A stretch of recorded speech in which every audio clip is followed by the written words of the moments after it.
유럽 여행을 준비하면서 가장 설레는 순간 중 하나는 비행기 티켓을 예매하고 숙소를 고를 때죠. 그런데 이런 설렘 속에서 꼭 함께 준비해야 하는 게 하나 있습니다. 바로 소매치기 대처법이에요.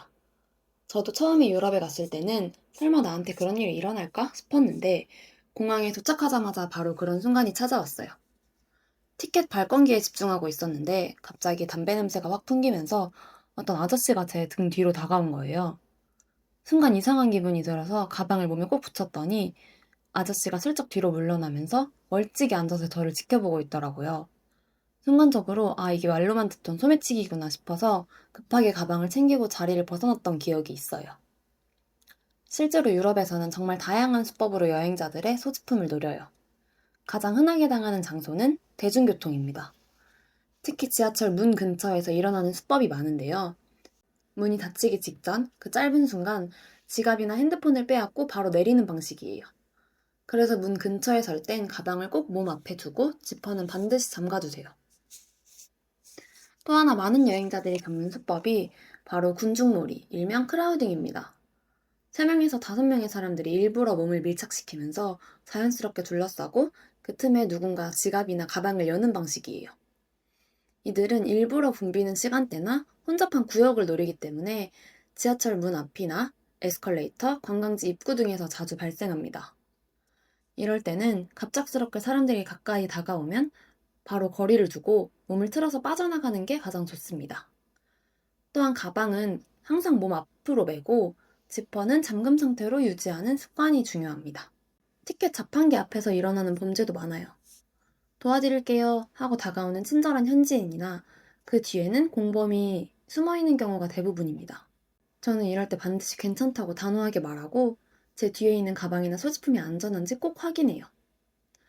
실제로 제복을 입은 직원이 아니라면 도움을 받지 않는 게 안전합니다. 최근에는 전자소매치기, 즉 카드 스키밍 수법도 늘고 있어요. 이건 소매치기가 무선 스캐너를 이용해서 가방이나 주머니에 가까이 다가가기만 해도 신용카드나 교통카드의 정보를 읽어내는 방식이에요.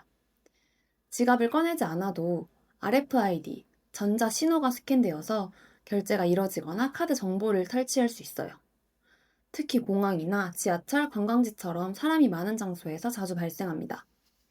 이런 전자 소매치기를 막으려면 RFID 차단 기능이 있는 지갑이나 가방을 사용하는 게 가장 효과적이에요.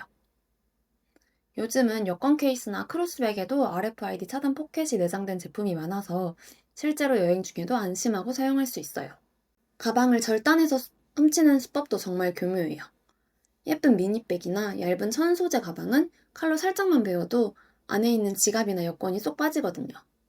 제 친구 어머님도 로마에서만 3번이나 베었다고 해요. 다행히 방검 와이어가 들어있는 가방이라서 실제로 도난은 당하지 않으셨어요.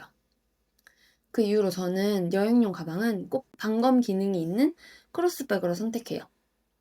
외부는 칼로 잘 찢어지지 않는 특수 원단이고 RFID 차단 포켓 덕분에 카드 스키밍도 예방할 수 있어서 만족스러웠어요. 또 흔히 발생하는 수법 중 하나가 옷에 뭐 묻었어요 트릭이에요. 옷에 소스가 묻었다거나 새똥이 떨어졌다고 하면서 닦아주는 척 다가오고 그 순간 가방을 바닥에 내려놓게 만들어요. 그 틈을 노려서 공범이 가방을 훔쳐갑니다. 이럴 때 친절하게 다가오는 사람을 무조건 경계해야 해요. 제 가방은 항상 끈을 짧게 조절해서 몸에 딱 붙게 매는 편이에요. 그리고 어깨에만 걸기보다는 몸 앞쪽에 걸치는 크로스백 형태로 사용하는 게 확실히 안전하더라고요. 길거리에서 서명을 요청하는 사람도 정말 많아요. 무슨 반대 서명이에요, 장애인을 위한 청원이에요 하면서 종이를 내미는 경우예요. 실제로는 소매치기 집단일 확률이 높아요. 종이를 내민 팔이 가짜 팔일 수도 있고요. 이럴 때는 미안해할 필요 없이 단호하게 됐어요 하고 자리를 피해야 합니다. 카페나 식당에서도 방심하면 안 됩니다. 가방을 의자 뒤에 걸거나 핸드폰을 테이블 위에 올려놓는 행동은 정말 위험해요. 테이블 위에 올려둔 핸드폰 위로 종이를 올리면서 시선을 끈 다음 그 밑에 있는 핸드폰을 슬쩍 가져가는 방식도 흔하거든요. 저는 여행 중에는 무조건 가방을 몸에 두고 핸드폰은 가방 안에 넣어두는 습관을 들였어요. 심지어 숙소나 기차, 버스 이동 중에도 방심은 금물입니다. 숙소에 캐리어를 열어둔 채 외출하면 누군가 들어와서 물건을 훔쳐갈 수 있어요. 에어비앤비든 호텔이든 간에 캐리어는 무조건 잠그고 가능하면 자물쇠까지 추가로 사용하시는 게 좋아요. 특히 플릭스버스 같은 장거리 버스에서는 캐리어가 짐칸에 들어가는 걸 눈으로 직접 보고 자물쇠로 다른 캐리어랑 묶어두는 게 가장 안전해요. 기차도 마찬가지입니다. 유럽은 역 출입이 자유로운 경우가 많기 때문에 누군가 중간역에서 제 캐리어를 들고 내려버리면 찾기 힘들어요. 꼭 기차 내부에 캐리어를 보관하고 묶어두는 방법을 추천드려요. 사실 소매치기를 완전히 막을 수는 없어요. 하지만 이런 상황에서 이런 수법이 쓰일 수 있다라는 걸 알고 있으면 그 순간의 반응 속도가 완전히 달라집니다. 그리고 제가 실제로 사용해본 도난 방지용 가방이나 폰 스트랩, 자물쇠 같은 거는 실전에선 정말 효과적이었어요.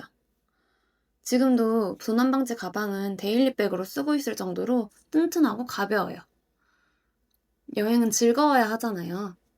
불쾌한 일 없이 잘 다녀왔다라는 말이 나올 수 있도록 오늘 소개한 소매치기 유형들과 실전 대응법 꼭 기억해주세요. 좋아요와 구독으로 다음 여행 준비 영상도 함께해요.